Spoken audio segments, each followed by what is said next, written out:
तो बेसिकली जो आज की क्लास का मोटो है, जैसे कि आपने टाइटल तो पढ़ ही लिया होगा कि हम एसक्यूएल पढ़ने वाले हैं, राइट? अब एसक्यूएल पढ़ेंगे तो क्या होता है, कितने दिन में कंप्लीट होगा, क्या-क्या टॉपिक्स हैं, वो सारी चीज़ों को हम देखते हैं। ज़रा एक काम करते हैं, सबसे पहले तो मैं आपको दिखाता हूँ इसके अंदर आपका सिलेबस, ठीक है? तो एसक्यूएल को कंप्लीट होने में कम से कम आपके 3 तरह के आपका पूरा जून और आपका पूरा जुलाई, at least 2 months will be required for completing the SQL. Why? Because we are only giving you 2 days classes, which is Saturday and Sunday, right? Saturday will be the classes in offline mode as well as online, and Sunday will be the completely online classes. Okay, right? तो आपको classes मिलती रहेंगी. I will share the recording. Suppose if you miss the any of the class due to any reason like technical issue, or you are not physically present in your at your home due to some reasons, you can go through the recording part and try to understand the concept. इस open करते हैं सबसे पहले. तो basically हम समझते हैं what is SQL और माई एसक्यूएल. दो टर्म्स होते हैं. एसक्यूएल होता है, the second one is my SQL. Basically my SQL use कर सकते हैं, मैं बताऊंगा सारी चीजें, ठीक है? So what is SQL and what is my SQL. SQL को डिस्कस करने से पहले हम डिस्कस करते हैं व्हाट इज माई एसक्यूएल, ठीक है? So basically my SQL is a DBMS software. एक ऐसा सॉफ्टवेयर होता है जो आपको सिस्टम में इंस्टॉल करना होता है, जिसपे आप डेटा को स्टोर करते हैं. क्या स्टोर करते हैं? डेटा को. Suppose you want to store data in your laptop. So in your not in a laptop, suppose you want to store data in a machine, then you need to install a software so that you can store a data. आप data को store करने के लिए MySQL का use करते हैं. तो MySQL एक DBMS है, एक सॉफ्टवेयर है जिसका नाम है DBMS सॉफ्टवेयर, जिसपे आप डेटा को स्टोर करते हैं. अब ये डेटा को जो स्टोर करते हैं वो किस फॉर्म में करते हैं? टेबल की फॉर्म में करते हैं. किस फॉर्म में करते हैं? टेबल की फॉर्म में, जिसमें होती है रोज एंड कॉलम्स. अब आप कहोगे सर MySQL जो DBMS है हमारा, DBMS means database management system. It is a software which is used to store the data in the form of tables. और tables क्या होता है? Is a collection of row and columns, right? So MySQL software तो इसको install करना होगा, बिल्कुल install करेंगे आपके. फॉर एग्जाम्पल उससे पहले समझते हैं डेटा क्या होता है. तो डेटा आप समझते हैं, देखिए दो चीज होती है, डेटा और information. So what is data? तो जैसे मैं कहता हूं अगर किसी का एक नंबर है, सो दिस इज डेटा. अब उस नंबर को कह दूं दिस इज मोबाइल नंबर या आधार नंबर या पैन नंबर, तो अब ये क्या बन गया? Information, right? So for example आपके पास एक डेटा है. डेटा का मतलब है कुछ रॉ फैक्ट्स एंड फिगर्स जिसका आप इन्फॉर्मेशन नहीं बना पा रहे उससे. जैसे फॉर एग्जाम्पल लाइब्रेरी के अंदर कई सारी बुक्स पड़ी हुई हैं, वो क्या है? आपका डेटा. अब मैं उसको अरेंज करके लगा दूं, ये कंप्यूटर साइंस की बुक है, ये आईटी की बुक है, यहाँ रैक में लगा देता हूँ शेल्फ में, तो क्या बन गई? आपके लिए इन्फॉर्मेशन बन गई आपकी, ठीक है? तो बेसिकली अगर आपको डेटा को स्टोर करना है आपके टेबल की फॉर्म में, so you need to use a software called MySQL, and this software is known as DBMS, database management system. तो एक सॉफ्टवेयर होता है जिसको आप अपने सिस्टम में इंस्टॉल करते हैं ताकि आप डेटा को स्टोर कर सकें आपके. अब इसमें बहुत सारा डेटा स्टोर हो सकता है, करोड़ों की फॉर्म में. जैसे अब मैं बात करता हूँ एक बैंक, तो आपने देखा होगा बेसिकली बैंक में सारे कस्टमर्स की इंफॉर्मेशन किस में स्टोर होती है? डेटाबेस में. डेटाबेस में. और वो डेटाबेस होता है आपका सर्वर पे. कहाँ होता है? सर्वर. एक आपने सुना हुआ वर्ड. सर्वर का मतलब है एक ऐसी जगह जहां कोई भी एक्सेस कर सकता है उसको, ठीक है? जोमेटो एक एप्लीकेशन है, खाना डिलीवरी जो करते हैं, फूड डिलीवरी. तो उसका डेटा कहाँ स्टोर होता है? एक डेटाबेस के अंदर. बैंक की सारा डेटा कहाँ स्टोर होता है? एक डेटाबेस के अंदर. व्हाट्सएप का डेटा कहाँ स्टोर होता है? एक डेटाबेस के अंदर. तो हर एप्लीकेशन का जो डेटा होता है वो डेटाबेस के अंदर स्टोर होता है. आप डेटाबेस कुछ बनाया होगा, सिक्योर होगा एक, भाई बिल्कुल सिक्योर होगा, पासवर्ड प्रोटेक्टेड होगा, बहुत सारी चीजें होंगी इसके अंदर, फीचर्स होंगे. तो फीचर्स को भी हम पढ़ेंगे एक एक करके. लेकिन आई एम टेलिंग यू, तो what is the main purpose of DBMS? To store the data in a system, in a system. और इस सिस्टम में इंस्टॉल करने के लिए आपको चाहिए होगा software which is a MySQL. अब आप कहोगे MySQL के अलावा भी कोई सॉफ्टवेयर आता है? बिल्कुल आते हैं भाई मार्केट में. There is one more software called SQL server, MyAccess, Oracle. Oracle सुना होगा आपने नाम, कंपनी भी है ओरेकल, एक कंपनी. सो ओरेकल ऑल्सो उसका भी एक डेटाबेस है ओरेकल. फॉक्स प्रो, मोंगोडीबी आपने सुना होगा, DB2, बहुत सारे, so many database. Let me show you the database popular, जो पॉपुलर डेटाबेस है DBMS, पॉपुलर DBMS. DBMS में आपको दिखाता हूँ कौन कौन से DBMS होते हैं. DBMS popular,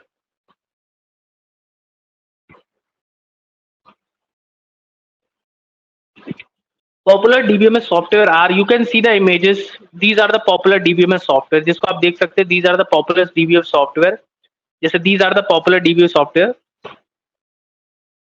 like Oracle, Postgre, MySQL Server, MySQL, Oracle.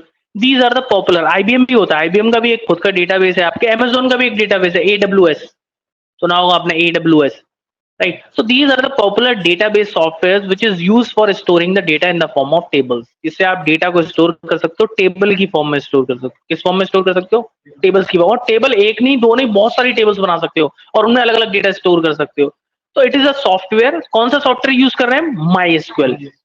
लेकिन ओरेकल भी आप यूज कर सकते हो, पोस्टग्री भी यूज कर सकते हो, कोई भी सॉफ्टवेयर यूज कर सकते हो, but currently I am using MySQL which is the most popular DBMS। Microsoft SQL server भी मोस्ट पॉपुलर है आपके, ओरेकल भी पॉपुलर ही है, कई कंपनियां यूज करती हैं आपके। So these are the DBMS which is use to store the data. ठीक है, तो अब चलते हैं बैक अपने उस क्वेश्चन की तरफ।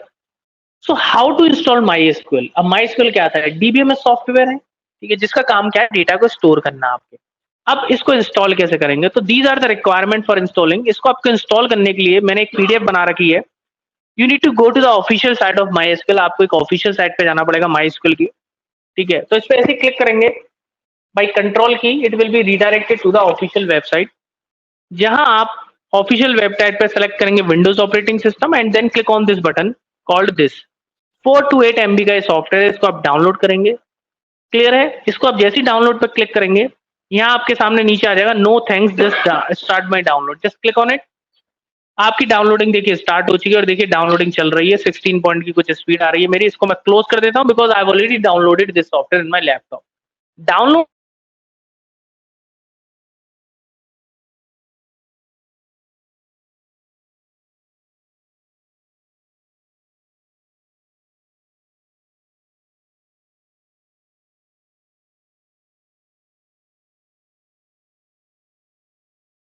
एनी इशू, कुछ गड़बड़ हो गई है शायद।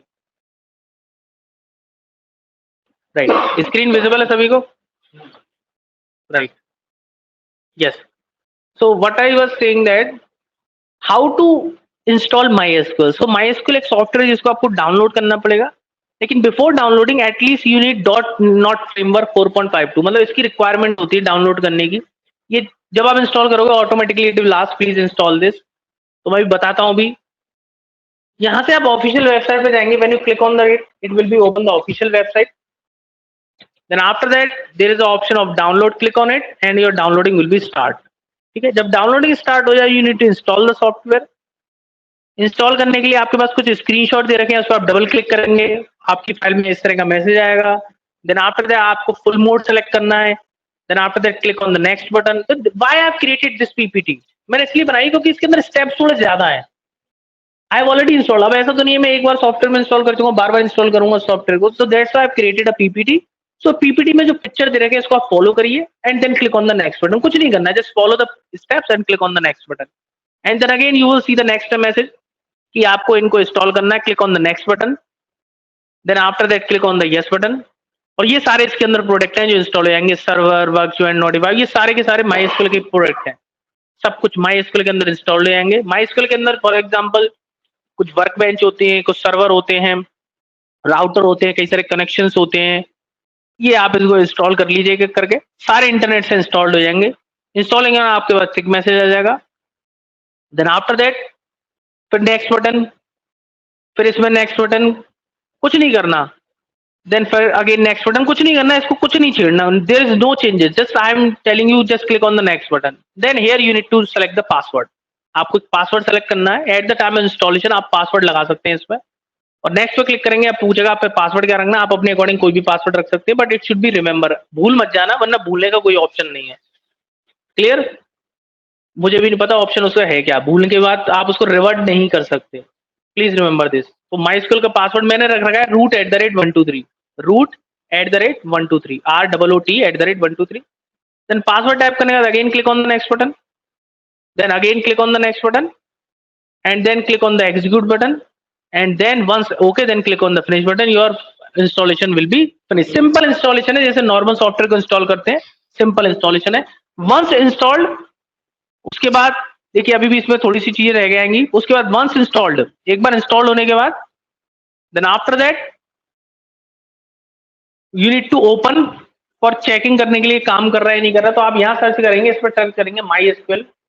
तो MySQL आप सर्च करेंगे कमांड लाइन, तो ये आपके सामने ओपन हो जाएगा कमांड लाइन, जहां आप अपना MySQL का कोड टाइप कर सकते हैं। आप देखिए एंटर द पासवर्ड पूछा है, तो मैंने पासवर्ड जब इंस्टॉल किया था तब लिखा था, तो इसका पासवर्ड है @123 मेरे सिस्टम का है जो मैंने इंस्टॉल करा था। आप कुछ भी रख सकते हैं, अपना नाम भी रख सकते हैं, तो it will be open when you click on the enter button. तो सिक्योर्ड सिस्टम है, कोई भी इसको एक्सेस नहीं कर सकता। अभी बताया था ना मैंने, MySQL is a database which is DBMS which is used for storing data in a table form, और table is a arrangement of row and column. ठीक है, अब इसके अंदर हम क्या करेंगे, बेसिकली हम इसके अंदर टेबल्स बनाएंगे, टेबल्स के अंदर डेटा स्टोर करेंगे, वो सारे काम करेंगे आपके। क्लियर? तो इस तरीके से हम इसको इंस्टॉल कर सकते हैं आपके। क्लियर? और इंस्टॉलेशन कम से कम आपको 25 से 30 मिनट लगेंगे। It will take hardly 30 minutes to install this software because it's a heavy software, और कई सारे मॉड्यूल्स है। इंटरनेट वर्किंग होना चाहिए आपका to install this software. If there is any error while installing, then you can take the screenshot and send it on WhatsApp. I will rectify your error as soon as possible.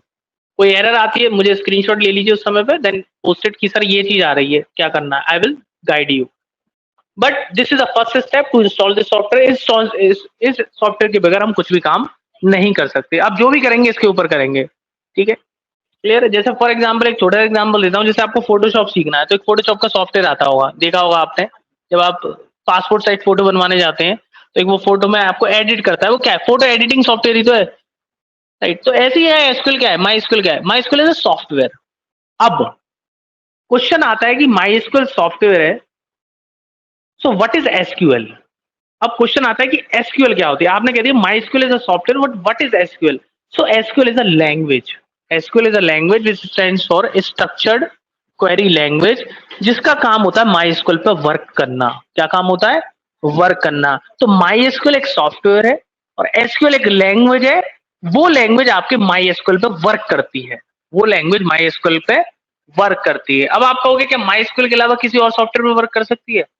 बिल्कुल कर सकती है आपकी, बिल्कुल कर सकती है। So SQL is a language which can work with all the software. बस कौन से software? DBMS software. So DBMS software की किसी भी सॉफ्टवेयर पर वर्क करेगी, whether it is MySQL, whether it is SQL server, whether it is Oracle, whether it is DB2, और कोई सा सॉफ्टवेयर लीजिए, MySQL आपकी उस पर वर्क करती ही करती है, राइट? So basically, एक बार recapitulate करते हैं. What is MySQL? MySQL is a software. What kind of software? DBMS. It's a database management software which is used for storing data in the form of tables. And table is the arrangement of row and column. And what is SQL? SQL is a language which stands for structured query language. जिसका काम क्या है? It is a structured query language which worked on MySQL और other DBMS as well. तो एक common language है जो हर DBMS पर काम करती है। एक कॉमन लैंग्वेज है which work with all the DBMS, weather it is MySQL, Oracle, FoxPro, DB2, any of the DBMS you can use SQL. अब SQL का काम क्या है? Like suppose if you want to create a table, then you need to use SQL. Suppose if you want to insert the data, so insert data, delete data, update data, create table, ये सारे काम जो भी हम करेंगे with the help of SQL के through करेंगे। किसके थ्रू करेंगे?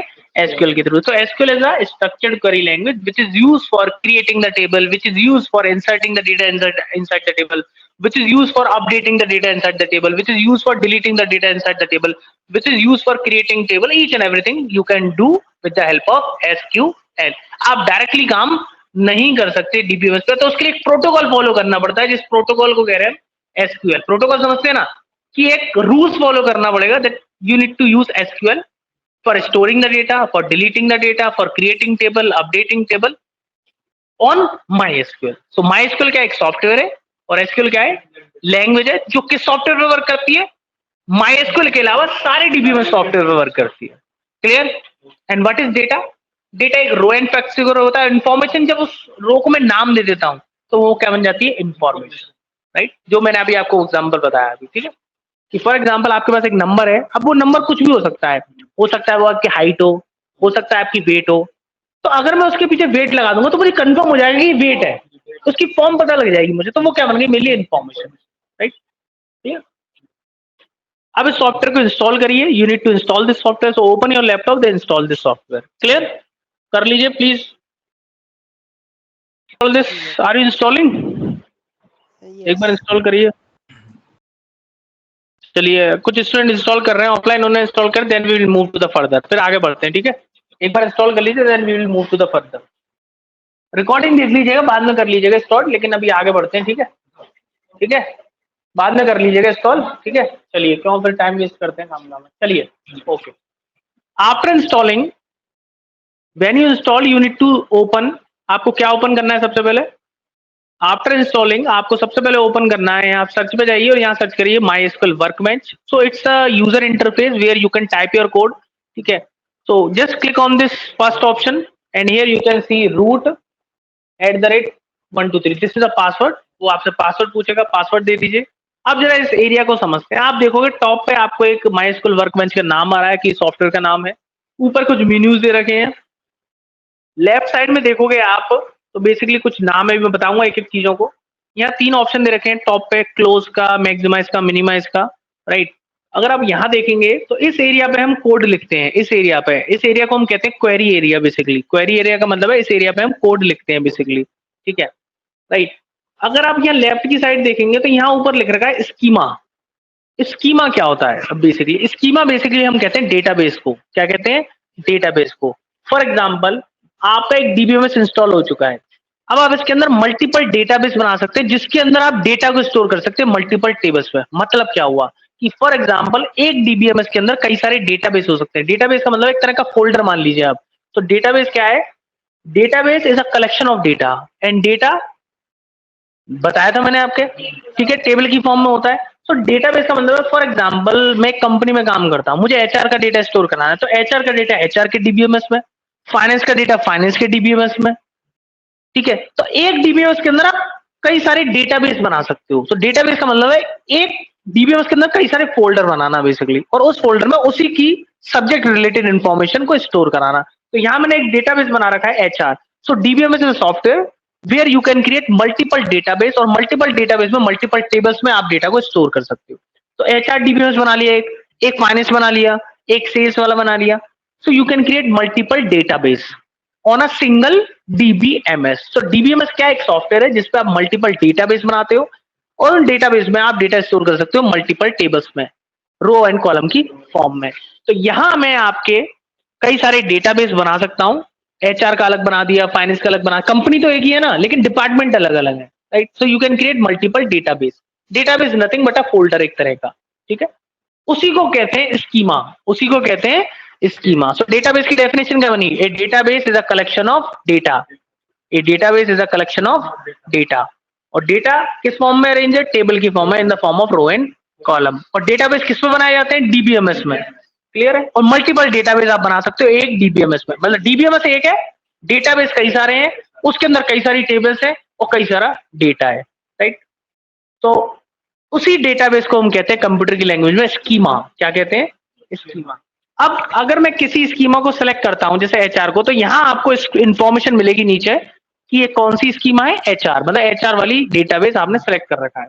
इस एरिया पे आप क्वेरी को टाइप करते हैं, क्वेरी का मतलब इस एरिया पे आप एसक्यूएल लिखते हैं। यहां आप डेटाबेस बना सकते हैं और देख सकते हैं कि मेरे इस समय कितने डेटाबेस बने हुए हैं। और अगर किसी डेटाबेस पर क्लिक करेंगे तो उसकी इंफॉर्मेशन यहां आपके नीचे दिखाएगा। क्लियर है यहां तक? ठीक है। तो इसमें तो काम करेंगे नहीं, हम लेते हैं नहीं, तो फाइल में जाते हैं बेसिकली। वैसे जब आप इसको इंस्टॉल करोगे तो आपको बेसिकली नया ही मिलेगा ये, ठीक है। तो फाइल पे जाओगे और यहाँ कर देता हूं मैं न्यू क्वेरी टैब। तो ये क्वेरी टैब मेरे सामने आ जाएगा और यहाँ हम अपना कोड लिखना स्टार्ट करेंगे, क्योंकि आपको मुझे शुरू से चीजें बतानी है। तो ऑन दिस एरिया जहां आप अपना एसक्यूएल का कोड टाइप करेंगे, ठीक है, इस एरिया पे आपको सारे के सारे डेटाबेस दिख जाएंगे। और जैसे ही आप डेटाबेस पर क्लिक करेंगे तो यहाँ आपको मिल जाएगा कि उस डेटाबेस का नाम क्या है। वैसे तो नाम याद, और ये रिफ्रेश करने का बटन है, आप देख रहे होंगे, this is called the refresh button. कि फॉर एग्जांपल आपने कोई डेटाबेस बनाया और वो विजिबल नहीं हो रहा है यहाँ, तो आप जैसे ही रिफ्रेश पे क्लिक करेंगे वो यहाँ आपका विजिबल हो जाएगा, राइट। तो चलिए एक डेटाबेस बनाते हैं सबसे पहले, लेकिन प्रैक्टिकल करने से पहले सबसे पहले चलते हैं थोड़ा थॉर्टिकल की तरफ, ठीक। तो यहाँ तक समझ में आया एसक्यूएल क्या होता है, माई एसक्यूएल क्या होता है? अगेन एक बार थोड़ा सा रिकैप्चुलेट कर लेते हैं एक लाइन में। MySQL is a DBMS software which is used to store the data in the form of row and column. And row and column का मतलब टेबल की फॉर्म में स्टोर करना डेटा को। किस पे स्टोर करेंगे? डीबीएमएस में। एंड डीबीएमएस एसक्यूएल क्या होती है? SQL is a language which worked on any of the DBMS, right? What is the use of SQL? To insert the data, to delete the data, to create table, update the data, सारे काम कर सकते हैं indirectly. Indirectly कर रहे हैं कि नहीं कर रहे हैं आप, राइट। बट इस सॉफ्टवेयर को आपको इंस्टॉल करना पड़ता है अपने सिस्टम में। Then after install you can work on this by using MySQL commands. Commands लिख के आप उस पर काम कर सकते हैं। And what is database? On a DBMS you can create multiple database और डेटाबेस क्या होता है? Is a collection of data, जिसके अंदर कई सारी टेबल्स की फॉर्म में आप डेटा को स्टोर करा सकते हो। Like here you can see we have created 4 database, HR, Sakila, SYS। Sakila by default आता है ऑटोमेटिकली एज अ प्रैक्टिस के लिए। जब आप इंस्टॉल करते हैं सॉफ्टवेयर तो सकीला आपको मिलेगा ही, सिर्फ मिलेगा, वर्ड मिलेगा आपको। 3 डेटाबेस ऑलरेडी आपको मिलेंगे फॉर द प्रैक्टिस पर्पस, लेकिन इसमें एक ही डेटा होता है, Sakila. This is only for practice purpose. And when you click on this database, you can see how many tables are there. You can see multiple tables are there. When you click on the particular table, then you can see how many columns are there in this particular table. Like actor ID, first name, last name. These are the columns which is present in the table actor. तो एक actor नाम की table है जिसके अंदर कई सारे columns है। एड्रेस नाम की टेबल है जिसके अंदर कई सारे कॉलम्स है। And there is a database called Sakila. ठीक है, you can create multiple database on a single DBMS, और उस डेटाबेस पर आप कई सारी डेटा को स्टोर कर सकते हैं इन the form of multiple tables. तो कितनी टेबल बनी हुई है इसमें देख लीजिए आप। सो मेनी टेबल्स इसके अंदर बनी हुई है ना, बहुत सारी tables. You can create more than 50, 500, कितनी भी टेबल्स आप क्रिएट कर सकते हैं। तो चलिए हमें खुद का डेटाबेस बनाते हैं। We need to create our own database by using SQL। Sir sorry to interrupt you, एक बार इंस्टॉल होने के बाद एक स्क्रीन आया है जिसमें MySQL करके आया, तो उसमें क्या टाइप करना होता है? आपका जो पासवर्ड आपने दिया है। आप मुझे kindly share the screen and show me what you are facing the issue. Okay okay, just give me. Kindly share the screen. Tamanna, okay, एक इशू आ रहा है स्टूडेंट का, देखते हैं एक बार क्या है। आपका इंस्टॉल हो गया? हो रहा है, चलिए डाउनलोड हो रहा है ना। इंटरनेट स्पीड मेरा कहा था ना, इंटरनेट स्पीड मांगेगा। मैं आपको बताता हूँ। Tamanna kindly share the screen so that I can guide you. या this one is my screen visible? Not yet, अभी तो नहीं। हाँ विजिबल है, बताइए। हाँ, ये वाला आ रहा है। इसको should I just close it, मतलब या कुछ टाइप हाँ करना इसको है? क्लोज कर लीजिए, वर्क बेंच ओपन करिए, इसको क्लोज करिए। ओके, वर्कबेंच आई थिंक यही है ना? हाँ this one, click on the local host, double click करिए। टाइप द पासवर्ड, जो आपने पासवर्ड इंस्टॉलेशन टाइम पे डाला था वो ओपन करिए। पासवर्ड भूल मत जाइएगा प्लीज। या ओके, इट्स वर्किंग देन, यही ना? Now click on the schema. Administration आ रहा है ना, नीचे लगा हुआ है, स्कीमा पे क्लिक करो। Yes, right. सकीला आ गया, देखिए 3 बने बनाए आ रहे हैं बाय डिफॉल्ट। तो सकीला प्रैक्टिस के लिए होता है बेसिकली, कि अगर आप फ्रेशर है, बिगिनर है, तो आप उससे प्रैक्टिस कर सकते हैं। इसके अंदर सारी टेबल वगैरह सब डेटा आपको बना बनाया मिलेगा, लेकिन हम अपना खुद का बनाएंगे और अपना सब कुछ इंसर्ट करेंगे, क्योंकि हमने कोई नई कंपनी स्टार्ट करी है सपोज, तो नई कंपनी के लिए हम डेटा खुद का बनाएंगे। ठीक है, चलिए स्क्रीन शेयर करते हैं। Okay, thank you. चलिए ओके, चलिए इंस्टॉल भी कर लिया इन्होंने तो बहुत जल्दी, गुड, वेरी गुड। तो इसका मतलब हमारी PPT बिल्कुल सही थी, राइट। चलिए वेरी गुड, ओके। तो स्क्रीन विजिबल है, चलिए ओके। तो आफ्टर इंस्टॉलिंग आपको ओपन करना है MySQL वर्कबेंच, और यहाँ वर्कबेंच में आप इस एरिया पे आप अपना कोड टाइप कर सकते हो। उनका देखो ब्लैंक आया था ना, उन्होंने ओपन कर दिया। यहाँ इस एरिया पे अपना SQL टाइप कर सकते हैं। यहाँ आपको डेटाबेस की मिल जाएगी। डेटाबेस का दूसरा नाम होता है स्कीमा। क्या होता है? स्कीमा। ठीक है, लेकिन टेबल क्रिएट करने से पहले हम थोड़ा जाएंगे थॉर्टिकल की तरफ। अब थॉर्टिकल की जरूरत क्यों पड़ेगी ये समझ में आएगा। अभी जरूरत समझ में नहीं आएगी, आगे समझ में आएगी। जब बिल्डिंग बनाने से पहले सबसे पहले क्या काम होता है? स्ट्रक्चर डिजाइन होता है, आर्किटेक्चर। क्यों करते हैं आर्किटेक्चर? ताकि कोई भी दिक्कत ना आए आगे, की जीना कहाँ से लेना है, ठीक है, बिल्डिंग कहाँ से, कमरा कहाँ बनना चाहिए, फ्लोर कहाँ आना चाहिए, बेसमेंट कहाँ आना चाहिए, लिफ्ट कहाँ आनी चाहिए, राइट। तो before creating any table, before doing anything in SQL, MySQL में कुछ भी करने से पहले सबसे पहले हम जाते हैं आपके अपने थॉर्टिकल पार्ट की तरफ। एंड थॉर्टिकल पार्ट हमारा कुछ इस तरीके से कहता है। तो थॉर्टिकल पार्ट पे चलते हैं। जो सबसे पहला टॉपिक आता है जिसको हम कहते हैं, नीचे की तरफ चलते हैं। And if I scroll down then here you can see called my first topic that I am going to teach you is entity relationship model. एक मॉडल को फॉलो करते हैं जिसका नाम है एंटिटी रिलेशनशिप मॉडल। अब ये क्या होता है? बहुत बढ़िया सवाल है। What is entity relationship model? जब भी हम कोई डेटाबेस पे काम करते हैं, डेटाबेस मतलब DBMS में हम काम कर रहे हैं, उसके अंदर डेटाबेस में तो काम करेंगे। जब हम करेंगे तो जब भी हम कोई डेटाबेस में काम करते हैं, कोई टेबल बना रहे हैं, कोई डेटा इंसर्ट कर रहे हैं, तो उससे पहले हम एक काम करते हैं छोटा सा, इसका नाम है ER मॉडल। ये हम छोटे लेवल पे नहीं करते, ये बड़े लेवल पे करते हैं। तो ER मॉडल में हम किन बातों का ध्यान रखते हैं? सबसे पहले हम देखते हैं ER मॉडल के अंदर क्या क्या चीजें आती हैं। पहली चीज आती है एंटिटी। एंटिटी का मतलब होता है कोई भी ऑब्जेक्ट एंटिटी होता है।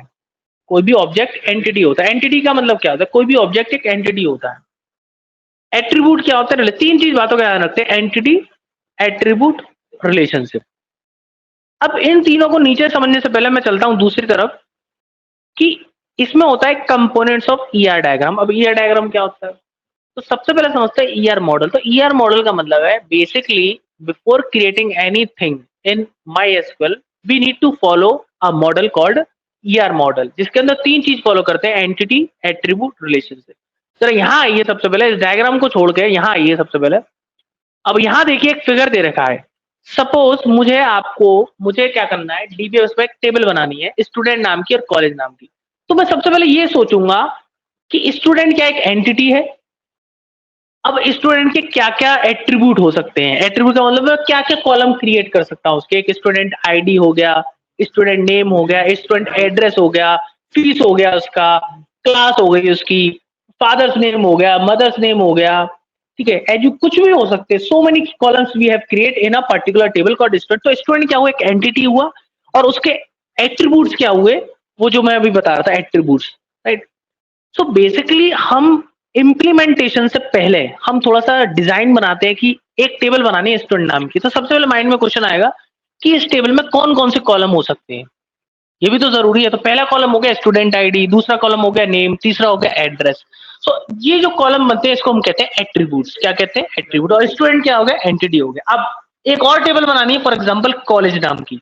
तो कॉलेज क्या हो गया, एंटिटी। अब कॉलेज के अंदर क्या क्या एट्रीब्यूट होते हैं, कॉलेज आईडी हो सकता है, कॉलेज का नेम हो सकता है, क्वालिफिकेशन का एलिफिलेशन नंबर हो सकता है, यूनिवर्सिटी हो सकती है। तो ये क्या होगा इसके एट्रीब्यूट्स। तो इस डायग्राम को बनाने, इस डायग्राम को कहते हैं बेसिकली ईआर डायग्राम। क्या कहते हैं, एंटिटी रिलेशनशिप डायग्राम। अब इसमें कुछ सिंबल्स यूज होते हैं, जरा देखते हैं ध्यान से। पहला सिंबल होता है एंटिटी का। अगर आप एंटिटी लिख रहे हैं तो आप रेक्टेंगल यूज करेंगे। अगर आप कोई रिलेशनशिप बना रहे हैं तो डायमंड यूज करेंगे। और एट्रीब्यूट लिख रहे हैं तो आप इस सर्किल का यूज करेंगे। तो आप ध्यान से देखेंगे अगर, तो जहां जहां एंटिटी है वहां रेक्टेंगल है, जहां जहां एट्रीब्यूट है वहां ये वाले सर्किल है। और यहाँ देखिए एक स्टूडेंट कॉलेज के अंदर पढ़ रहा है, तो रिलेशनशिप है इन दोनों के बीच में। कौन सा रिलेशनशिप है, स्टडी का। तो ये बीच में रिलेशनशिप के लिए हमने डायगोनल का यूज करा जो डायमंड है।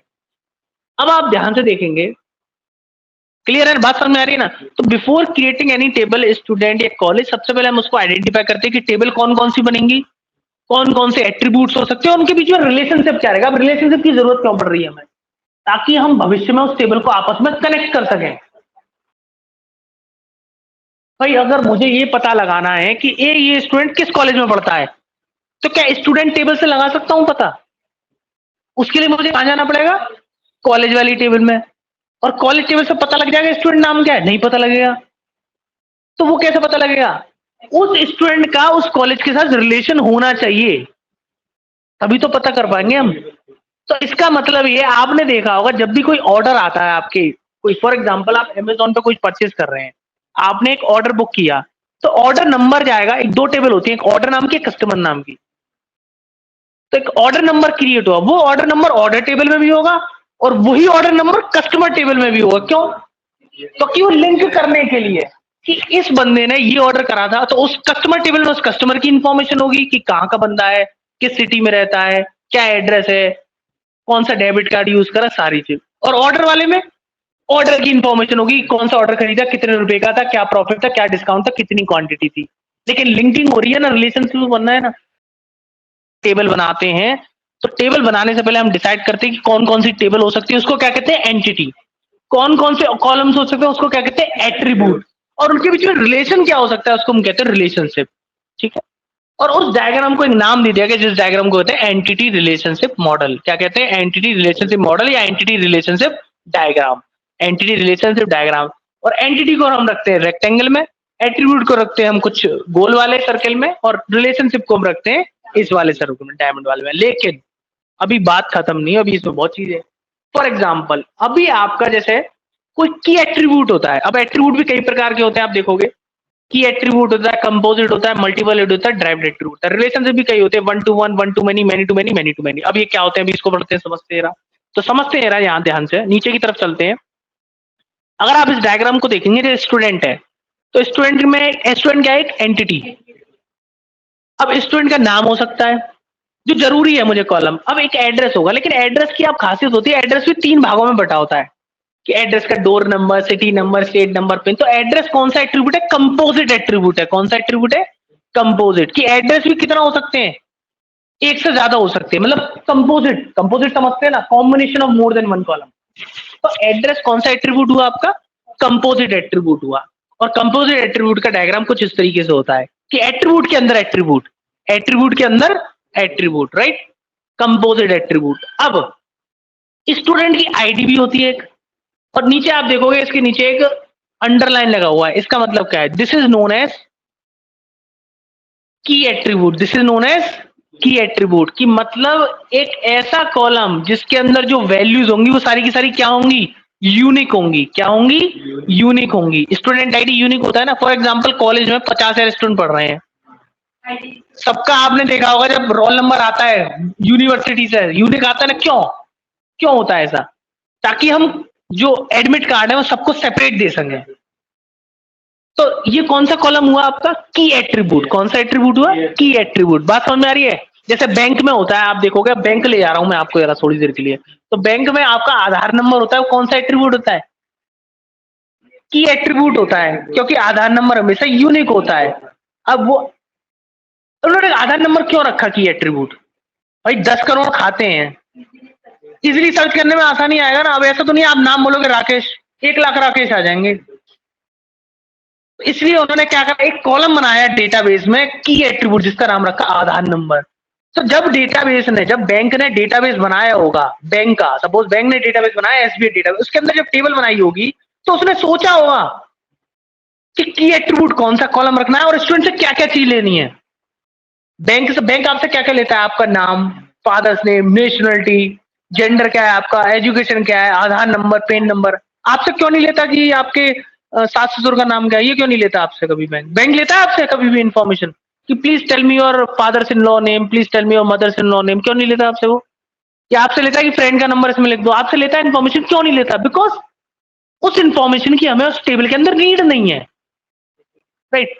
तो क्लियर है, बिफोर क्रिएटिंग एनी टेबल हम ये डिसाइड करते हैं कि उस टेबल में कौन कौन से कॉलम होने चाहिए और कौन सा की एट्रीब्यूट होता है, कौन सा कंपोजिट एट्रीब्यूट होता है, ये भी पता होना चाहिए।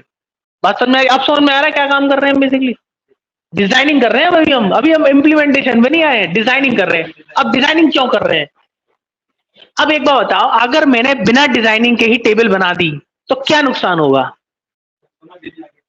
समझ में आएगा कि फॉर एग्जाम्पल इन फ्यूचर मुझे कोई कॉलम बढ़ाना पड़े तो दिक्कत आ जाएगी ना, आ जाएगी कि नहीं आ जाएगी। फॉर एग्जाम्पल, अरे यार ये तो छूट ही गया, फॉर एग्जाम्पल आपने पूरी बिल्डिंग बना दी, लास्ट में पता लगा लिफ्ट तो रह गई, क्या करोगे फिर, तोड़ोगे ना बिल्डिंग को, कहीं ना कहीं उसको वो करोगे। तो इसलिए हमेशा जब भी हम काम करते हैं कोई, उससे पहले हम पहले रफ डायग्राम बनाते हैं। तो रफिंग ही तो चल रही है, क्या चल रही है, डिजाइनिंग ही तो चल रही है। कौन सी ईआर मॉडल पे चल रही है, किस पे चल रही है, ईआर मॉडल। आप देखते हैं, अब आप देखोगे ध्यान से, एक इसमें देखो ध्यान से, एक चीज मिलेगी आपको, स्टूडेंट के पास क्या है, कोर्स आईडी, और यही कोर्स आईडी देखो कोर्स में भी है, किस लिए, ताकि दोनों को आपस में कनेक्ट कर सके कि ये बंदा स्टूडेंट किस कॉलेज में पढ़ता है, कि भाई अमेठी यूनिवर्सिटी में पढ़ता है, कि गलगोटिया यूनिवर्सिटी में पढ़ता है, या फिर लवली प्रोफेशन यूनिवर्सिटी पढ़ती है, देहरादून यूनिवर्सिटी पढ़ता है। तो एक कॉलेज आईडी से तो बताओगे, और उसके बीच में क्या रिलेशन है कि स्टूडेंट ने अटेंड कर रखे कोर्स को, कई सारे स्टूडेंट ने, मैनी का मतलब है और कई सारे कोर्सेज, और एक स्टूडेंट कई सारे कोर्सेज पढ़ सकता है, तो रिलेशनशिप भी बता रहा है। अब बताओ हॉबी कौन सा एट्रीब्यूट है, hobby is known as a multi valued attribute. Multi valued का साइन देख लो, एट्रीब्यूट के अंदर एक और साइन बनाओगे, मल्टी वैल्यूड। मल्टी वैल्यूड का मतलब है हॉबी एक से ज्यादा हो सकती है, जैसे किसी को डांस करना भी पसंद है, खेलना भी पसंद है, कूदना भी पसंद है, तो ये कौन सा एट्रीब्यूट हुआ, मल्टी वैल्यूड एट्रीब्यूट। एक होता है डीओबी, डेट ऑफ बर्थ, और यहां आप देखोगे एज लिख रखी है, इसके ऊपर डॉट डॉट क्यों लगा रखा है, डॉट डॉट का मतलब it is known as a derived attribute. इसका मतलब होता है ड्राइव्ड एट्रीब्यूट, आगे आएगा देखिए, ड्राइव्ड एट्रीब्यूट। ड्राइव्ड का मतलब होता है कि जो एज निकलती है, कैसे निकलती है एज, डेट ऑफ बर्थ से। तो जब एज कैलकुलेट होती है वो डेट ऑफ बर्थ से कॉलम कैलकुलेट होती है, तो वो कौन सा एट्रीब्यूट हुआ, ड्राइव्ड। ड्राइव्ड का मतलब है किसी चीज को किसी से कैलकुलेट करना, तो ड्राइव्ड एट्रीब्यूट होता है, ड्राइव करना किसी चीज को, ड्राइव्ड, जैसे डेरिवेशन करते थे ना मैथ में, तो वही चीज है ड्राइव्ड एट्रीब्यूट, राइट। तो जब भी हम before creating any table we need to decide some columns, columns is known as attribute, table name is known as entity, and if you are creating two tables, so you need to connect them by using some relationship, okay, so that you can connect the table in future, clear। so key attribute समझ में आ गया। Student ID, address composite attribute, hobby कौन सा हो गया, multi valued attribute, as कौन सा हो गया, ड्राइव्ड एट्रीब्यूट, राइट। अब यहां देख लीजिए 4 टेबल क्रिएट हो रही हैं, स्टूडेंट नाम की, कोर्स नाम की, सब्जेक्ट नाम की, लेक्चर नाम की। अब लेक्चर के पास भी क्या होगा, लेक्चर का नाम होगा, आईडी होगी, कोर्स, जैसे मेरा नाम है, मेरी भी कोई आईडी होगी कंपनी की तरफ से, और मेरे को भी कोर्स दे रखा होगा कि आपको ये पढ़ाना है, तो यहाँ लेक्चर आईडी हो गई। क्या पढ़ा रहा हूं मैं, सब्जेक्ट, सब्जेक्ट का नाम, और दोनों किससे कनेक्टेड है, लेक्चर आईडी से, क्योंकि सब्जेक्ट भी तो अलग अलग पढ़ा रहा हूँ, एसक्यूएल भी पढ़ा रहा हूँ, पाइथन भी पढ़ा रहा हूँ। तो before creating any table you need to create some diagram, that diagram is known as entity relationship diagram. इस डायग्राम को क्या कहते हैं, एंटिटी रिलेशनशिप डायग्राम। और डायग्राम के अंदर कुछ सिंबल्स यूज होते हैं, जो मैंने आपको यहाँ नाम बताया सिंबल्स का, ठीक है, कि अगर एंटिटी है तो ये वाला सिंबल, रिलेशनशिप है तो ये वाला सिंबल, एट्रीब्यूट है ये वाला सिंबल। अब एट्रीब्यूट में भी कौन सा एट्रीब्यूट हो सकता है, मल्टी वैल्यूड हो सकता है, की एट्रीब्यूट हो सकता है, या फिर ये ड्राइव्ड एट्रीब्यूट हो सकता है डॉट डॉट वाला, या कंपोजिट एट्रीब्यूट हो सकता है। Clear, right, okay. तो ये अब देखो, ये इसने पूरा चार्ट बन गया, तो इसका मतलब क्या है कि हम ऐसी टेबल हम अपने डेटाबेस में क्रिएट कर सकते हैं। जब पूरा आपका डायग्राम वाला काम हो जाए, then you can create your table in the database, ताकि आगे कोई प्रॉब्लम ना आए। ठीक है, बात समझ में आ रही है क्यों बना रहे हैं डायग्राम ये। चलो आगे बढ़ते हैं। अब देखिए टाइप्स ऑफ एट्रीब्यूट कई तरह के होते हैं, जैसे कंपोजिट बताया मैंने, मल्टीपल बताया, ड्राइव बताया, की बताया। एक सिंपल भी होता है, सिंपल जैसे आपका नाम हो गया, लेकिन नाम कंपोजिट भी होता है, क्योंकि नाम के अंदर भी दो चीज होती है, फर्स्ट नेम और लास्ट नेम, राइट। तो अगर आप देखेंगे ध्यान से, आईडी कौन सा एट्रीब्यूट है, की एट्रीब्यूट। नेम कौन सा है, कंपोजिट। कब, जब नेम को फर्स्ट नेम और लास्ट नेम में तोड़ा जाए तभी ये, वरना सिंपल है ये नेम। एज बताओ कौन सा एट्रीब्यूट है, ड्राइव्ड एट्रीब्यूट है, क्योंकि एज कैलकुलेट होती है डेट ऑफ बर्थ से। Address is known as multi valued, क्योंकि एड्रेस भी कंबाइंड होते हैं, और मल्टी वैल्यूड को कंपोजिट भी कह सकते हो इसको। एड्रेस भी एक से ज्यादा हो सकते हैं, अगर एक से ज्यादा का मतलब है आप दिल्ली में भी रह रहे हो और आपका होम टाउन भी है, तो मल्टी वैल्यूड। कंपोजिट कब कहलाएगा, जब दिल्ली में गली नंबर इसमें रह रहे हो, स्ट्रीट ये है, सिटी ये है, कॉलोनी ये है, तो वो मल्टी वैल्यूड, वो कंपोजिट कहलाएगा। ठीक है, अब बताओ मोबाइल नंबर कौन सा एट्रीब्यूट होता है, मोबाइल नंबर होता है आपका मल्टी वैल्यूड एट्रीब्यूट। एक से ज्यादा मोबाइल नंबर हो सकते हैं कि नहीं हो सकते, मल्टी वैल्यूड हुआ, और यूनिक भी होता है, तो की एट्रीब्यूट भी तो हुआ, बिल्कुल हुआ कि नहीं हुआ। मोबाइल नंबर, आपके पास अकाउंट नंबर नहीं है, लेकिन मोबाइल नंबर यूनिक होता है कि नहीं होता, तो उससे पता लगा सकते हैं कि नहीं लगा सकते आपके अकाउंट में कितने रुपए हैं। और डेट ऑफ बर्थ कौन सा हुआ, स्टोर्ड एट्रीब्यूट होता है। स्टोर्ड का मतलब है ये हमेशा फिक्स रहता है, इसको चेंज नहीं करते हम कभी भी, स्टोर्ड एट्रीब्यूट। तो अब जरा समझिए, स्टूडेंट आईडी कौन सा एट्रीब्यूट है, प्राइम। प्राइम का मतलब की एट्रीब्यूट। देखिए नाम थोड़े से डिफरेंट आपको मिल जाएंगे, प्राइम का मतलब भी की एट्रीब्यूट होता है, एट्रीब्यूट का मतलब सिंपल एट्रीब्यूट। अगर प्राइम है तो इसका मतलब यूनिक की बात हो रही है, की है तब भी यूनिक की बात होती है। तो प्राइम एट्रीब्यूट कह लो, की एट्रीब्यूट कह लो, यूनिक एट्रीब्यूट कह लो, तीनों का मतलब सेम ही है। कंपोजिट एट्रीब्यूट जैसे दो भागों में बटा हुआ, एड्रेस हो गया, नेम हो गया। ड्राइव्ड एट्रीब्यूट के पीछे डॉट डॉट डॉट मिलेंगे। मल्टी वैल्यू कोर्स, स्टूडेंट एक से ज्यादा कोर्स में एनरोल्ड है, पाइथन भी पढ़ रहा है स्कूल में, तो कौन सा एट्रीब्यूट, मल्टी वैल्यूड। और फोन नंबर भी कौन सा होता है, मल्टी वैल्यूड। हॉबीज कौन सी होती है, मल्टी वैल्यूड। एड्रेस सिंपल भी हो सकता है, कंपोजिट भी हो सकता है, वो सेम ही है भाई। कंपोजिट क्या है, एट्रीब्यूट के अंदर एट्रीब्यूट, और मल्टी वैल्यूड क्या है कि more than one. More than one का मतलब क्या है कि आपका जो एड्रेस है, एक दिल्ली में रहते हो आप और होम टाउन आपका कहीं दूसरी जगह है, तो दो हो गए ना आपके एड्रेस, तो वो मल्टीवुड हुआ उस समय पे। लेकिन अब मैं कहता हूँ आप दिल्ली में रहते हो, आप कहाँ रहते हो भाई, मयूर विहार में रहते हैं, फेज 1 में रहते हैं, गली नंबर है, सेक्टर बी है, तो वो कौन सा हो गया, कंपोजिट में आ गया, राइट। एट्रीब्यूट के अंदर एट्रीब्यूट हो गया ना, क्लियर। तो attribute is known as columns and student is known as table name, जो आपका एंटिटी है। ठीक है, एक मिनट, कौन आ गया।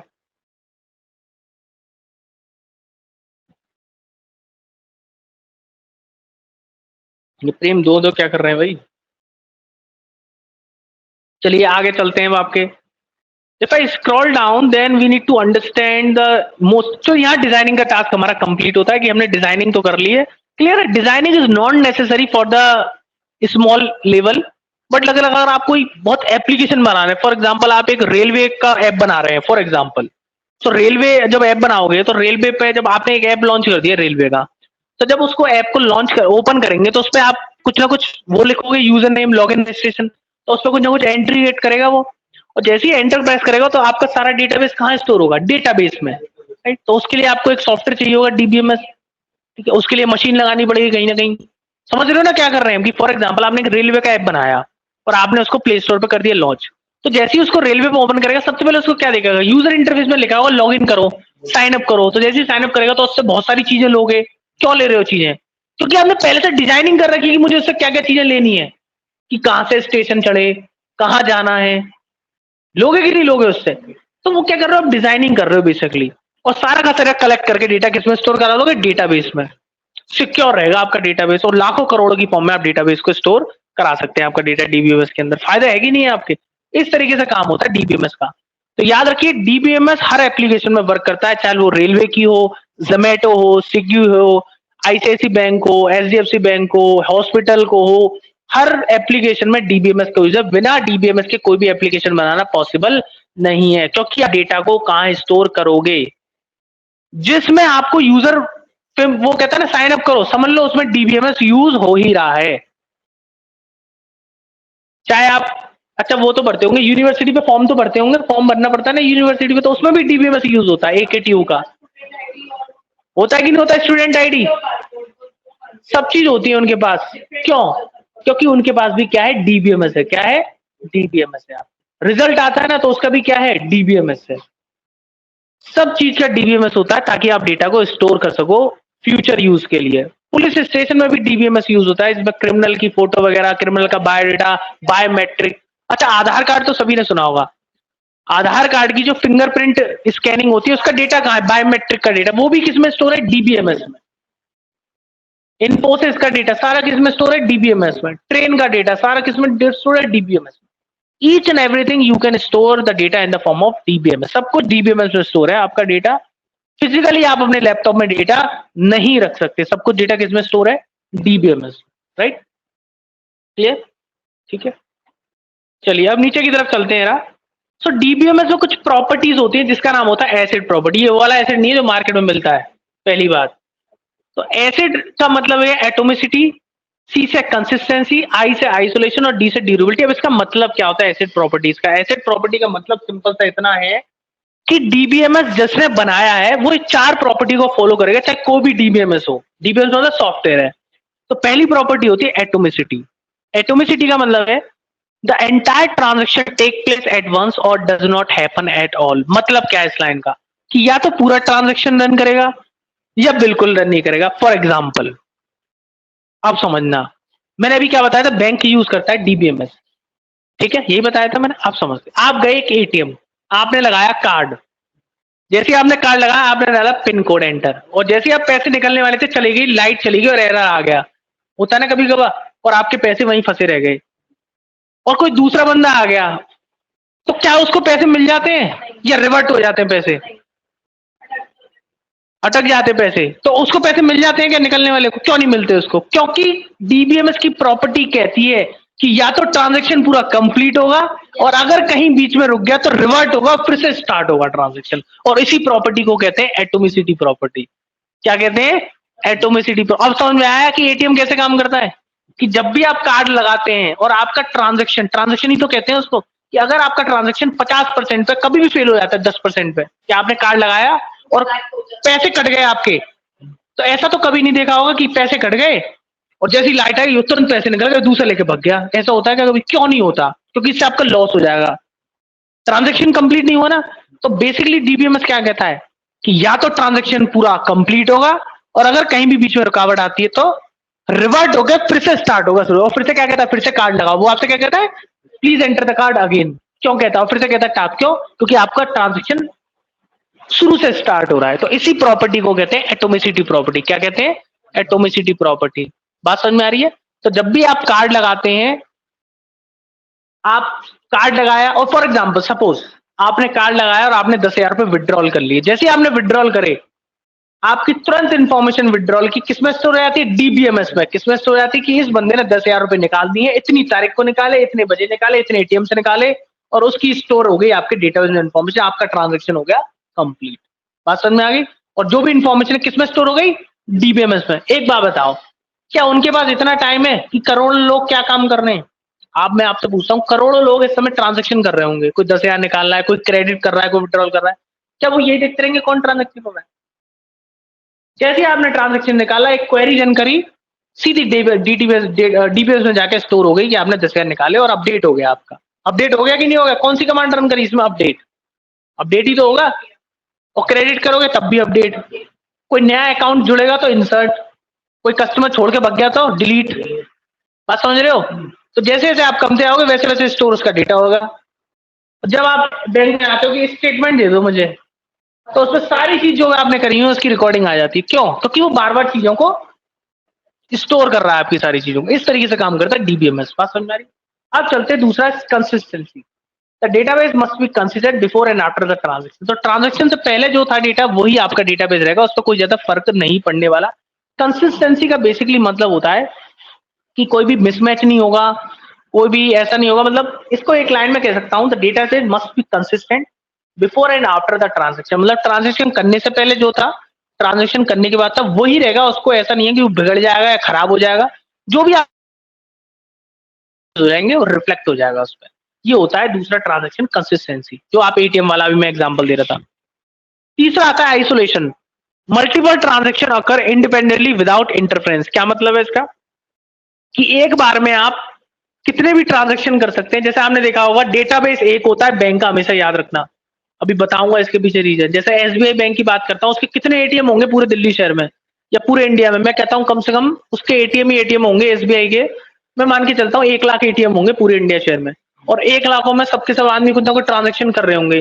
क्या ऐसा है कि आपने 10,000 निकल के 20,000 किसी दूसरे के, और दूसरे ने 1 लाख निकाले और आप निकाले 10,000, आपके पास आ गए 1 लाख? ऐसा होता है क्या कभी? तो इसका मतलब है मल्टीपल ट्रांजेक्शन अकर होते हैं इंडिपेंडेंटली विदाउट इंटरफेरेंस, कि एक दूसरे पे उनका कोई भी इफेक्ट नहीं पड़ेगा। आप भी पैसे निकालोगे और आप भी पैसे निकालो, सेम डेटाबेस से निकाल रहे हो आप पैसे, लेकिन दोनों के बीच में कोई भी ओवरलैपिंग नहीं है। और डेटाबेस क्या है? सेम है। डेटाबेस क्या है? सेम है, लेकिन ओवरलैपिंग नहीं है। तो इसी को हम कहते हैं आइसोलेशन। क्या कहते हैं? आइसोलेशन। तो डेटाबेस मल्टी यूजर को सपोर्ट करता है। किसको सपोर्ट करता है? मल्टी यूजर को। किसको सपोर्ट करता है? मल्टी यूजर को। लास्ट वन आता है, this is nothing but a durability. The changes of a successful transaction occurs even if the system failure occurs. की मतलब आपका जो सक्सेसफुल ट्रांजेक्शन है चेंजेस हो जाएगा। मतलब चेंजेस का मतलब है कि आपका जो ट्रांजेक्शन सक्सेसफुल हुआ है वो सक्सेसफुल हुआ है, मतलब अकर्स हो जाएगा वो आपके डेटाबेस में, मतलब रिफ्लेक्ट हो जाएगा। भले ही आपका सिस्टम भले ही खराब क्यों ना हो जाए, भले ही आपकी मशीन खराब हो जाए, लेकिन आपका डेटा लॉस नहीं होगा। आपका डेटा लॉस नहीं होगा। आपने देखा होगा एटीएम खराब हो जाता है तो ऐसा है क्या पैसे मर जाते हैं आपके? नहीं होता ना, वापस आ जाते हैं ना। क्यों? क्योंकि सिस्टम खराब हुआ है, लेकिन आपका डेटाबेस फेलियर नहीं हुआ है। तो the changes of the successful transaction occurs even if the system failure occurs. कि अगर सिस्टम फेल भी हो जाए, जो आपका ट्रांजेक्शन जो आपने किया है वो सेव होगा ही होगा, भले ही आपका सिस्टम फेल हो जाए। इसको कहते हैं ड्यूरेबिलिटी। क्या कहते हैं? ड्यूरेबिलिटी। क्लियर है आपके कि आपको वो काम करके ही जाएगा? ठीक है। तो एटोमिसिटी समझ में आ गया कि या तो पूरा ट्रांजेक्शन रन करेगा या बिल्कुल नहीं रन करेगा। दूसरा होता है कंसिस्टेंसी, की बिफोर आफ्टर से ट्रांजेक्शन से पहले डेटाबेस आपका कंसिस्टेंट रहेगा, कुछ बिगड़ेगा नहीं, कुछ खराब नहीं होगा। आइसोलेशन का मतलब है मल्टीपल काम कर सकते हैं, आप भी कर सकते हो, सामने वाले भी कर सकते हैं। डेटाबेस एक है लेकिन काम अलग अलग लोग कर रहे हैं और किसी का कोई ओवरलैपिंग नहीं है। और तीसरा आता है ड्यूरेबिलिटी, कि अगर आपकी मशीन खराब भी हो जाए तब भी आपका ट्रांजेक्शन सक्सेसफुल माना जाएगा आपके। क्लियर है आपके यहां तक? अब मैं अभी क्या बता रहा था आपको, जब भी आप कभी सब बैंक में जाते हो तो आपने देखा होगा अक्सर वो कहते हैं कनेक्टिविटी नहीं आ रही है, बाद में आना, सर्वर प्रॉब्लम। वो क्यों कहते हैं? क्योंकि उनके पास आपकी इंफॉर्मेशन है ही नहीं। आपकी इंफॉर्मेशन है एक डेटाबेस के अंदर, और वो डेटाबेस किसी जगह पे रखा हुआ है, किसी जगह पे रखा हुआ है। जैसे आप कह सकते हो वो डेटाबेस किसी जगह पे रखा हुआ है और उस डेटाबेस को हम कनेक्ट कर रहे हैं इंटरनेट के थ्रू। किसके थ्रू कर रहे हैं? इंटरनेट के थ्रू। तभी वो आपसे कहते हैं कि कनेक्टिविटी नहीं आ रही। कनेक्टिविटी का मतलब इंटरनेट नहीं चल रहा है, सर्वर डाउन है, क्योंकि वो आपकी इंफॉर्मेशन जो कहीं दूसरी जगह रखी है उसको एक्सेस ही नहीं कर पा रहे। अब ऐसा करते क्यों है? इसलिए करते हैं कि फॉर एग्जाम्पल आपने एक अकाउंट खोला दिल्ली ब्रांच में और आप पता करना चाहते हो श्रीलंका ब्रांच में कि मेरे में कितने पैसे हैं। तो क्या श्रीलंका से दिल्ली आओगे? आप श्रीलंका में अकाउंट नंबर टाइप करोगे और तुरंत इंटरनेट के थ्रू आ जाएगा। क्यों? क्योंकि डेटाबेस एक है जो बीच में है और सारे बैंक उससे क्या है? कनेक्टेड है उसी ब्रांच के। एचडीएफसी का एक बैंक है तो एचडीएफसी का एक डेटाबेस होगा और सारे बंदे किससे कनेक्टेड होंगे? एचडीएफसी वाले से कनेक्टेड होंगे। तो कोई भी ब्रांच उसको डेटाबेस को एक्सेस कर सकती है और जो भी अपडेट वहां से होगा तो वो अपडेट उसको भी मिलेगा। मिलेगा कि नहीं मिलेगा आपके? क्योंकि डेटाबेस एक है। आप वहां से विड्रॉल करते हो, श्रीलंका से आपने 10,000 रुपए निकाले, तो चेंजेस किस में हुआ? डीबीएमएस में। और आप कहीं भी उसको देखोगे डीबीएमएस को, तो सेम चेंजेस तो मिलेगा ना उसे, क्योंकि वो कनेक्टेड है सबसे। बात समझ में आ रही है ना आपके क्या कह रहा हूं मैं? तो मतलब है डेटाबेस एक होता है, डीबीएमएस एक होता है, लेकिन कनेक्टेड किससे होता है? वो सबसे होता है इंटरनेट के थ्रू। किसके थ्रू होता है? इंटरनेट के थ्रू, राइट? क्लियर? तो ये होती है आपके एसेट प्रॉपर्टी इन डीबीएमएस। कौन सी प्रॉपर्टी होती है? Asset property in DBMS. Clear? अब जरा समझते हैं, थोड़ा सा एक चार्ट है मेरे सामने कि जैसे आपने कोई एटीएम कार्ड लगाया, तो उस समय जो ट्रांजेक्शन होता है वो एक्टिव स्टेट में होता है, और आपने ऐसी पिन कोड डाल दिया, तो वो ट्रांजेक्शन क्या होता है? Partially committed. पार्शियली का मतलब है आधा आपका ट्रांजेक्शन हो चुका है। अगर कोई एरर आ गई तो फेल्ड और सीधा अबॉर्ट और एंड। लेकिन अगर एरर नहीं आई, कमिटेड हो गया, कमिट का 100% कोशिश करिए कि आप जब ट्रांजेक्शन करते हो कैसे, किन किन स्टेप से होकर गुजरता है ट्रांजेक्शन, और जनरली यहाँ हालत खराब हो जाती है, फेल्ड हो जाता है ट्रांजेक्शन की, गए पैसे। मेरे साथ एक बार हुआ था, मुझे पता नहीं था कि ट्रांजेक्शन में 10,000 रुपए निकाल के गया और मेरे पैसे कट गए, मेरे कट गए पैसे और पैसे निकले नहीं, और मोबाइल में मैसेज आ गया 10,000 रुपए डिटेक्टेड, विड्रॉल। मैं फिर बैंक गया, सर पैसे कट गए, मुझे बड़ा, मेरे मेरे पैसे लौटाओ। मुझे पता नहीं था इतना ट्रांजेक्शन वगैरह के बारे में। तो वो कह रिवर्ट हो जाएंगे। अब समझ में आई एटोमिसिटी प्रॉपर्टी थी उसके अंदर। तो डीबीएमएस किसको फॉलो करता है? एटोमिसिटी प्रॉपर्टी को फॉलो करता है। एटोमिसिटी, एटोमिसिटी क्या कहती है? तो ट्रांजेक्शन पूरा होगा या तो बिल्कुल नहीं होगा। ये प्रॉपर्टी होती है डीबीएमएस की। किसकी प्रॉपर्टी होती है? डीबीएमएस की, राइट? बात यहां तक समझ में आ गई सभी के कि क्या होता है ट्रांजेक्शन? यस।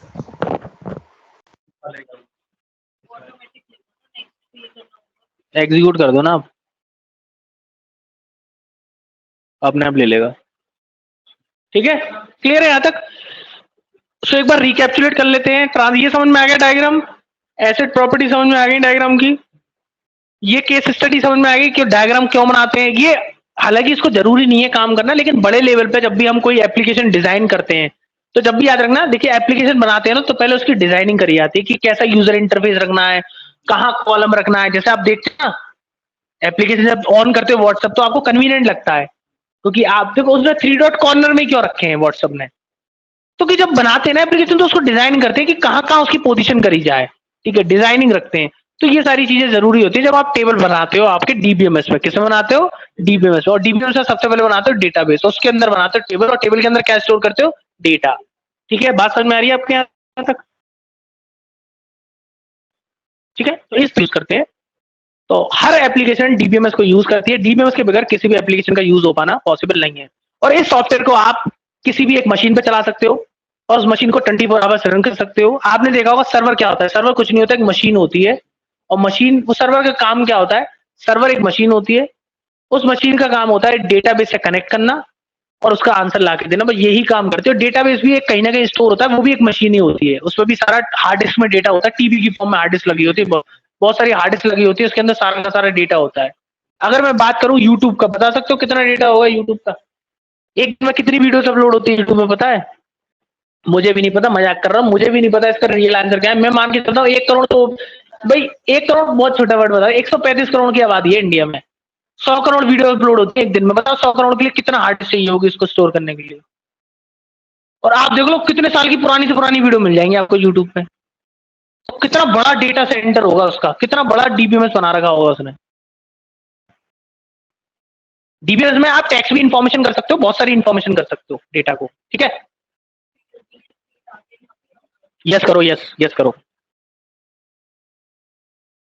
करो एग्जीक्यूट करो, अब हो जाएगा। ठीक है, क्लियर है? बात समझ में आ रही है यहाँ तक? सो बेसिकली हम डीबीएमएस को फॉलो करते हैं किसी भी डेटा को स्टोर करने में। अब देखिए जरा, मैं एक फेसबुक का एग्जांपल देता हूँ, जरा इधर आइए। फेसबुक ओपन करते हैं। फेसबुक तो चल रहा होगा सभी ना? चलो इंस्टाग्राम ओपन करते हैं। मेरा अकाउंट नहीं है, ठीक है, प्लीज। ठीक है, मैं इंस्टाग्राम यूज नहीं करता, ना फेसबुक यूज करता, ना मैं सिर्फ व्हाट्सएप यूज करता हूँ और ईमेल यूज करता हूँ। देखो, तो ये इंस्टाग्राम है। अब बताओ, मैं जैसे ही इस पे फोन नंबर पासवर्ड डालूंगा, लॉगिन करूँ, क्या मुझे लॉगिन मिल जाएगा? जब जब जब तक ये इंफॉर्मेशन डीबीएमएस के अंदर नहीं होगी। भाई ये इंफॉर्मेशन जब आप साइन अप करते हो, तो आपकी इंफॉर्मेशन कहां जाती है? डीबीएमएस में जाती है।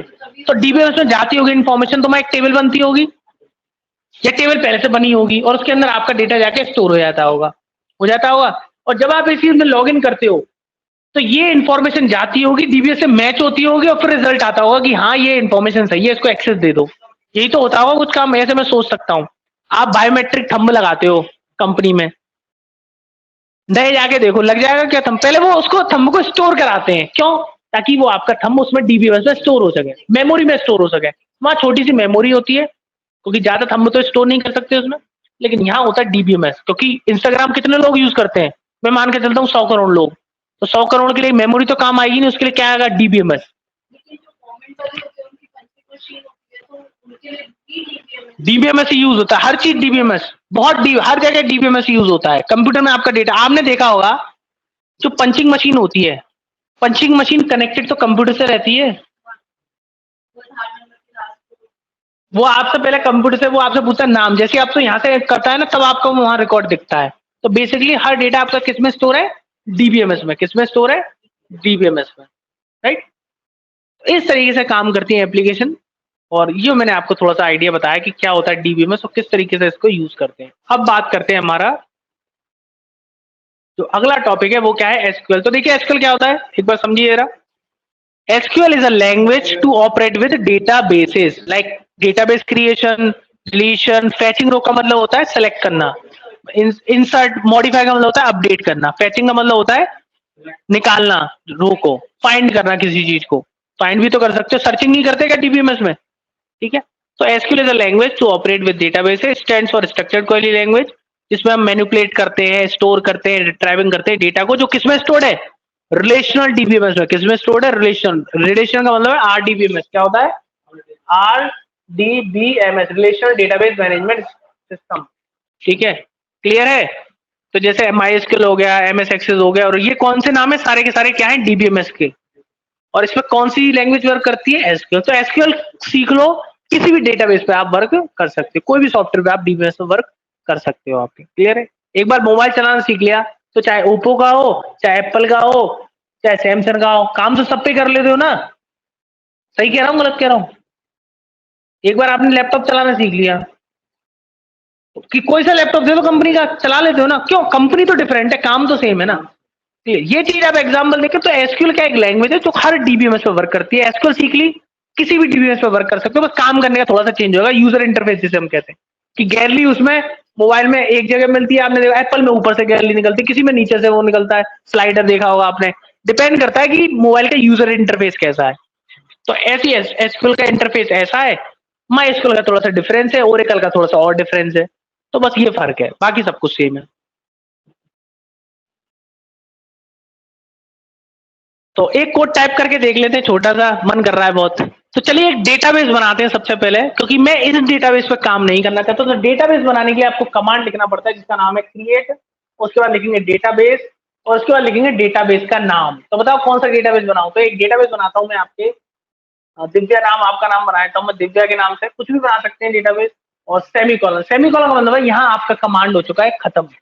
तो कंप्यूटर में बताना पड़ता है सेमीकोलन लिख के, कि आपने, जैसे होता है ना इंग्लिश में फुल स्टॉप, मैंने भी क्या बताया था, एसक्यूएल क्या है, स्ट्रक्चर्ड क्वेरी लैंग्वेज। इंग्लिश क्या है, लैंग्वेज। तो इंग्लिश में जब डॉट लगाते हैं तो उसका मतलब क्या होता है, विराम, फुल स्टॉप, यहाँ स्टेटमेंट खत्म हो चुका है। तो एसक्यूएल में भी क्या होगा, आपको सेमीकोलन से बताना होता है कि यहाँ स्टेटमेंट खत्म हो चुका है, लैंग्वेज है तो इसमें यूज होगा। अब इसको आप रन कराइए, सेलेक्ट करिए, और यहाँ एक साइन होता है बिजली वाला, ये बिजली वाला साइन है, आप देखोगे। तो इस पे एग्जीक्यूट क्लिक करेंगे। एग्जीक्यूट का मतलब होता है किसी चीज को रन करना, एग्जीक्यूट का मतलब होता है कंप्यूटर में किसी चीज को रन करना। क्लिक करिए, तो देखिए यहाँ आपका नीचे आउटपुट आ जाएगा। आउटपुट मैं आपको दिखाता हूँ, इधर आएगा इस जगह पे आउटपुट। तो ये आउटपुट एरिया है, ये कोडिंग एरिया है, यहाँ आपको सारे के सारे डीबीएमएस की लिस्ट दिख जाएगी। और अब देखो क्रिएट हो चुका है, टिक आ गया, 1 रो इफेक्टेड। 1 रो का मतलब है 1 रो आपकी बढ़ गई है, और टिक का मतलब है कि आपने कोड जो रन कराया था बिल्कुल सही है। अब यहाँ डेटाबेस नहीं आया तो उसके लिए किस पर क्लिक करेंगे, रिफ्रेश। आ गया दिव्या नाम का डेटाबेस बन गया। कीबोर्ड से तो भाई ये तो रिफ्रेश का बटन तो कीबोर्ड में है नहीं। ये तो मैंने नीचे कर रखा था, क्योंकि मुझे थोड़ा सा स्पेस ज्यादा चाहिए कोड करने के लिए। तो इसके लिए यहाँ ड्रैग करके ऊपर ले सकते हो, कितना भी ऊपर ले सकते हो, इतना ले लो। यहाँ आपको दिखाएगा कि आउटपुट आपने जो टाइम, मैंने अगर फॉर एग्जांपल यहाँ मिसिंग कर दूं कुछ गलती, अब देखना क्या आएगा, यहाँ आ गया रेड सिंबल।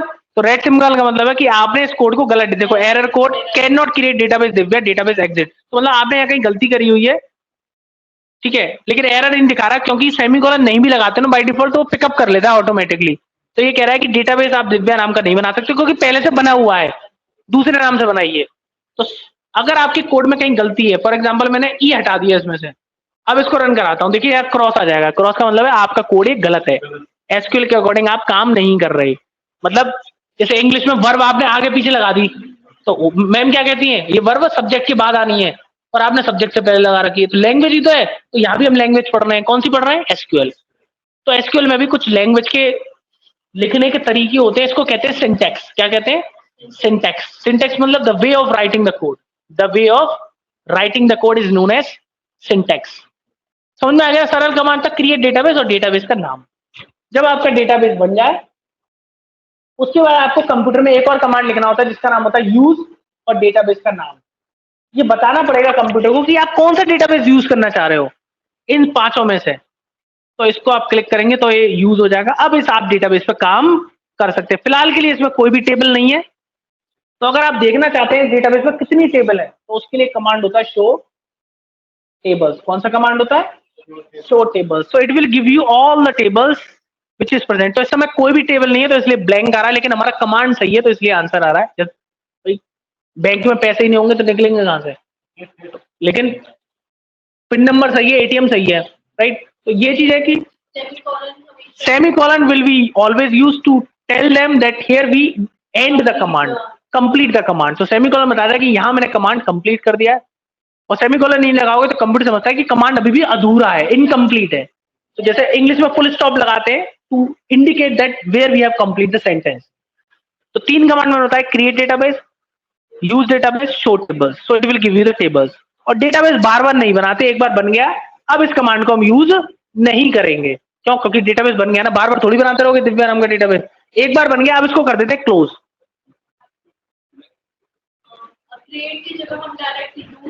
हाँ यूज से लेंगे। अब suppose we close it and after 2 days if we open, 2 दिन बाद ओपन करते हैं, double click on it and here you need to create note @123। जो भी काम किया था आपने यहाँ आपको उसका रिजल्ट दिख जाएगा। दिख गया कि नहीं बोल गया, तो मतलब जो भी काम करेंगे वो सारा का सारा सेव रहता है। इस फाइल को आप शेयर भी कर सकते हैं, फाइल पे जाइए सेव कर लीजिए, और इसको मैं सेव कर लेता हूँ डेस्कटॉप पे और इसका नाम देता हूँ SQL बैच WE का मतलब है weekend. Click on the save button, close कर दीजिए। अब देखिए इसको आप डायरेक्टली ओपन करेंगे तो आपको कमांड दिख जाएंगे, लेकिन यहाँ आप कुछ नहीं, क्यों नहीं दिखा रहा, क्योंकि मैंने वो पासवर्ड नहीं डाला लगा, सिर्फ कमांड दिखा रहा है क्योंकि मैंने उससे डेटाबेस को कनेक्ट नहीं किया है सर्वर से, ठीक है। काम नहीं कर सकते, सिर्फ जो मैंने देखा है ना, जो मैंने कमांड ले, फॉर एग्जाम्पल मुझे आपको सेंड करना है कमांड तो मैं सेंड कर सकता हूँ, लेकिन इस पर काम नहीं कर सकता क्योंकि मैंने अनकनेक्टेड दिखा रहा है ना। शॉर्टकट आप देख सकते हो कमांड को इसमें, सिर्फ ये आप ये फाइल सेव करी है ना मैंने उसकी, कि आपने जो कमांड लगाए थे मुझे किसी को सेंड करना है प्रोजेक्ट, ये कमांड लगाए इसको, उसको दे सकते हो। कुछ नहीं कर, क्या करोगे, एडिटिंग रन ही नहीं करेगी, कुछ टेबल ही नहीं दिखा रहा। तो कनेक्ट कब करोगे, जब मुझे इसका पासवर्ड पता होगा तभी तो कर पाओगे, तो वरना उसके बगैर कुछ नहीं है। क्लियर है। तो जो भी आप काम करते हो उसमें सारा का सारा सेव हो जाता है। तो ये बेनिफिट है माइस्क्यूएल वर्कबेंच का डेटाबेस को यूज करने का।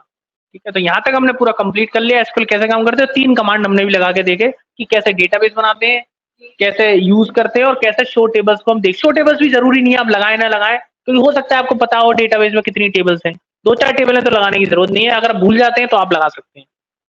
ठीक है, ये कुछ पॉपुलर डीबीएमएस के नाम है जो आप देख सकते हैं, जैसे ओरेकल है, माइस्क्यूएल, ये इनके सिंबल हैं। ये डॉल्फिन का सिंबल है, ये हाथी का सिंबल है, ये कौन है, पेंगुइन है ना ये, मुझे ऐसे ही लग रहा है ये। हाँ ये कुछ ऐसी है ना वो, हाँ कुछ ये माइक्रोसॉफ्ट एक्सेल, आईबीएम है, ओरेकल डेटाबेस है। ठीक है, तो आज के लिए फिलहाल इतना ही है। I will share this PPT. अभी ये पीपीटी बहुत है, 73 पेज है, अभी जो 17 पेज हुए हैं इसमें। पीपीटी बहुत बड़ी है, इसके अंदर बहुत सारी चीजें हैं इसके अंदर।